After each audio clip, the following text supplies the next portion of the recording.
وَلَقَدْ يَسَّرْنَا الْقُرْآنَ لِلذِّكْرِ فَهَلْ مِن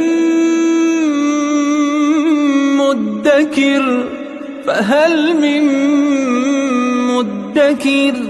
اعوذ باللہ من الشیطان الرجیم بسم اللہ الرحمن الرحیم الحمد للہ رب العالمین وصلی اللہ علی سیدنا و نبینا ابی القاسم المصطفى محمد وعلى آلہ الطیبین الطاہرین المعصومین اما بعد اعوذ باللہ من الشیطان الرجیم بسم اللہ الرحمن الرحیم قل آمنا بالله وما أنزل علينا وما أنزل على إبراهيم وإسماعيل وإسحاق ويعقوب والأسباط وما أوتي موسى وعيسى والنبيون من ربهم لا نفرق بين أحد منهم ونحن له مسلمون صدق اللہ العلی العظیم۔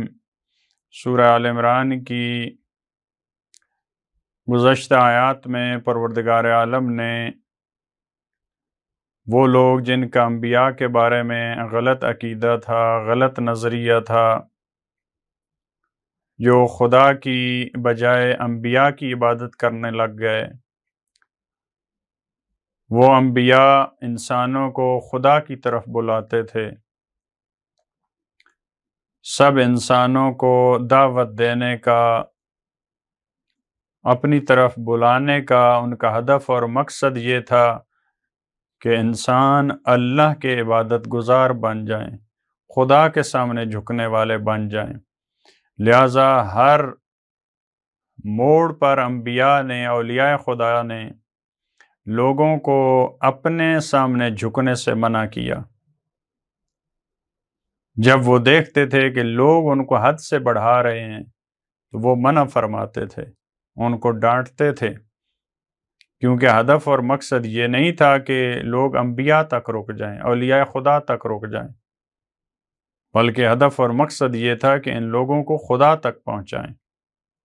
لہٰذا ان کے حالات بیان کرنے کے بعد اب رسول اللہ اور امت مسلمہ کی زبانی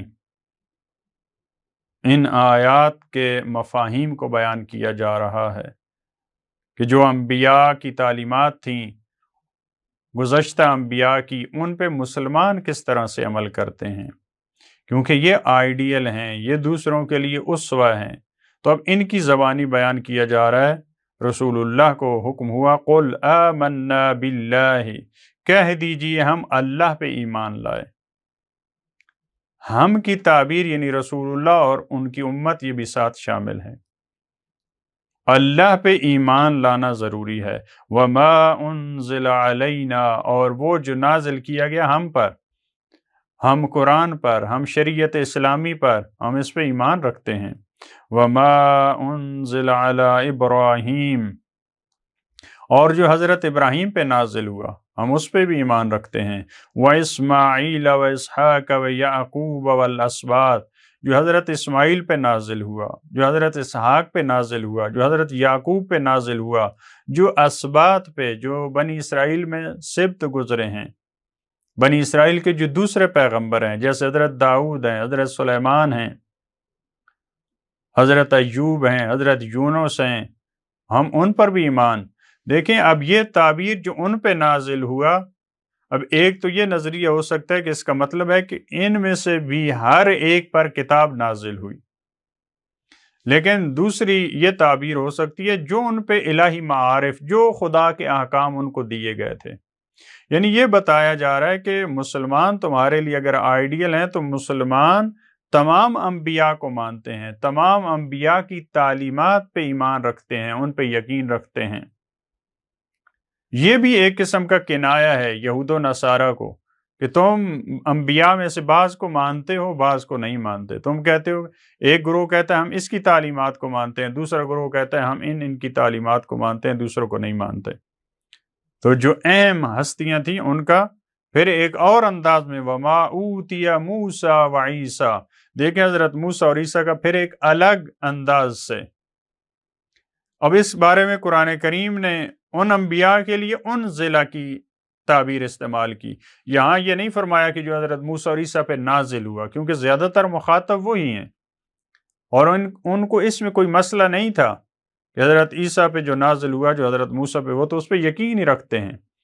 لہٰذا اس وجہ سے قرآن نے یہاں پہ ضرورت محسوس نہیں کی کہ وہ لفظ استعمال کیے جائے ان ضلع کا جو ان کو دیا گیا، کیونکہ اس کو تو سارے مانتے ہیں، اہل کتاب جو مخاطب ہیں وہ مانتے ہیں کہ ان پہ نازل ہوئی تھی یہ کتب جو حضرت موسیٰ کو دیا گیا، جو حضرت عیسیٰ کو. وَالنَّبِيُّونَ مِن رَبِّهِمْ، پھر ایک عمومی تعبیر کے ساتھ پروردگار عالم کی طرف سے جتنے انبیاء آئے ان کو جو کچھ دیا گیا ہم سب پہ، یعنی ایک پہلے مختلف مصادیق کو بیان کرنے کے بعد ایک عمومی طور پہ کہ تمام انبیاء کو جو پروردگار عالم نے دیا، رسول اللہ اور ان کے ماننے والے اس پہ ایمان رکھتے ہیں.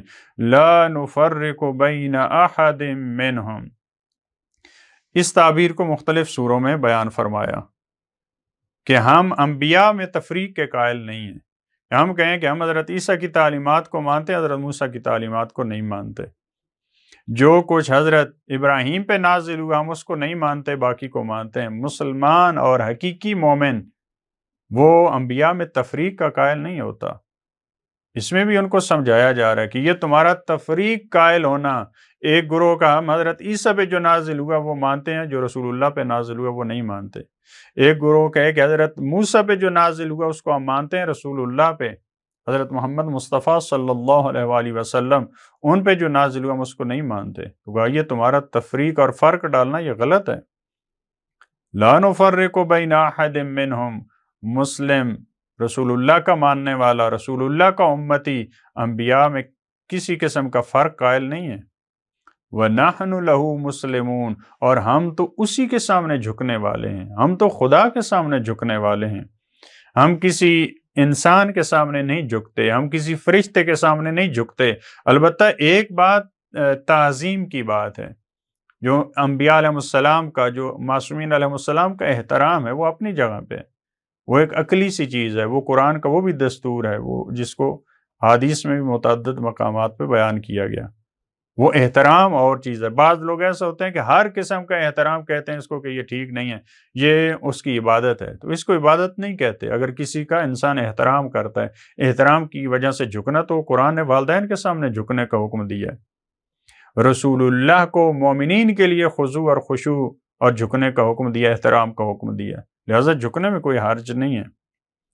وَمَن يَبْتَغِ غَيْرَ الْإِسْلَامِ دِينًا، پہلی آیت میں بیان فرمایا کہ ہم اسی کے سامنے جھکنے والے ہیں. اب اس آیت میں فرمایا وَمَن يَبْتَغِ، يَبْتَغِ جو تلاش کرتا ہے، جو ڈھونڈ رہا ہوتا ہے، جو ڈھونڈنے کی کوشش کر رہا ہوتا ہے اسلام کے علاوہ کسی دین کو. اسلام کیا ہے جو ہم نے ابھی ان آیات میں بتایا ہے؟ وہ اللہ پہ ایمان ہے، وہ انبیاء پہ، تمام انبیاء پہ جو نازل ہوا اس پہ ایمان. یہ اسلام ہے. خدا کے سامنے جھکنا، اس کے سامنے سر تسلیم خم ہونا، یہ اسلام ہے. اس کے علاوہ اگر کوئی اسلام ڈھونڈ رہا ہے کہ میں اپنی مرضی کا اسلام ڈھونڈوں، فَلَن يُقْبَلَ مِنْهُ، تو وہ اس سے قبول نہیں کیا جائے گا.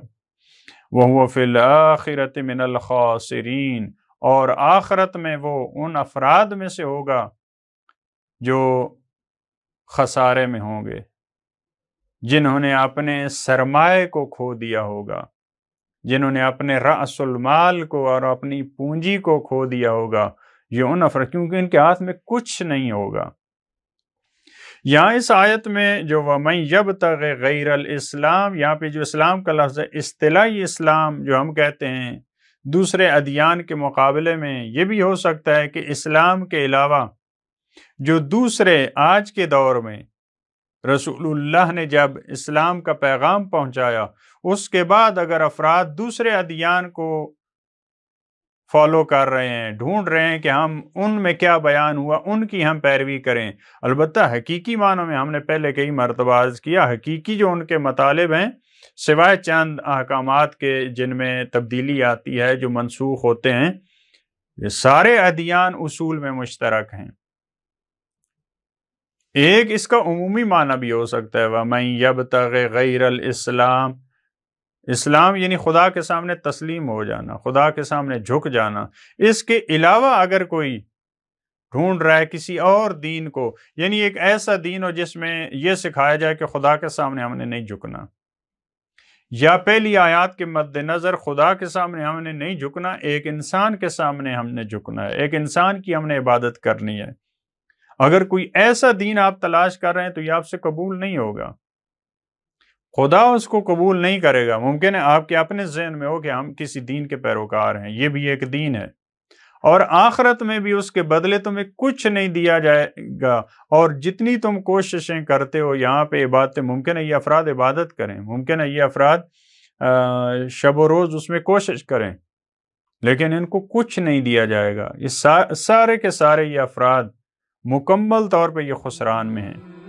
پروردگار ہمیں یہ توفیق دے، جو رسول اللہ پر تعلیمات نازل ہوئی ہیں، جو رسول اللہ نے ہم تک پہنچائی ہیں، جو قرآن نے ہم تک پہنچائی ہیں تعلیمات، ہم اسی انداز میں ان تعلیمات پر عمل کر سکیں، اور اسلام اپنے دونوں معنی کے ساتھ ہماری زندگی میں عملی طور پر نظر آئے، اسلام تسلیم کے طور پر بھی، اور اسلام جو دوسرے تمام باطل ادیان کے مقابلے میں جو اسلام کا لفظ استعمال ہوتا ہے۔ پروردگار ہمیں توفیق دے کہ ہم اس کی سربلندی کے لیے قدم اٹھا سکیں۔ اللہم صلی علی محمد و آل محمد۔